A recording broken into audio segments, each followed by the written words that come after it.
নমস্কার বন্ধুরা, আমার চ্যানেলে স্বাগত। প্রায় শেষ হতেই চললো, সেই জন্য ভাবলাম যে একটা আমেরই রেসিপি করে দেখাই আপনাদের সামনে। আমি 1 কাপের মতন ময়দা নিয়ে নিয়েছি, আর তার থেকে কিছুটা কম নিয়েছি সুজি, আর 1 কাপের মতন চিনি দিয়ে ভালো করে মিশিয়ে নিয়ে লিকুইড দুধ দিয়ে এটাকে মেখে নেব।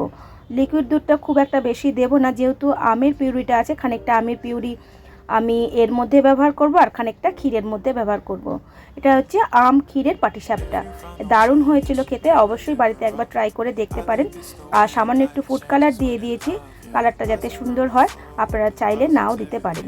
আর এইভাবে ভালো করে মিশিয়ে নিয়ে আমি আগে ক্ষীরটাকে তৈরি করে নেব। খানিকটা দুধ আমি জাল দিয়ে কমিয়ে নিয়েছি, তার মধ্যে চিনি আর দিয়ে দেব গুঁড়ো দুধ, আর কিছুটা আমের পিউরি এর মধ্যে দিয়ে দেব।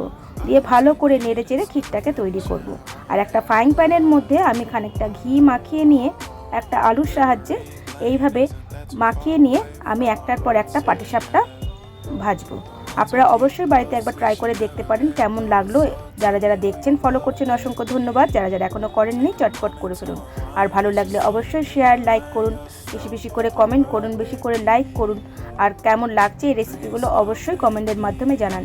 কেউ এইরকম ধরনের পাটিসাপটা খেয়েছেন কি না অবশ্যই কমেন্টের মাধ্যমে জানাবেন। আজকের মতন ধন্যবাদ।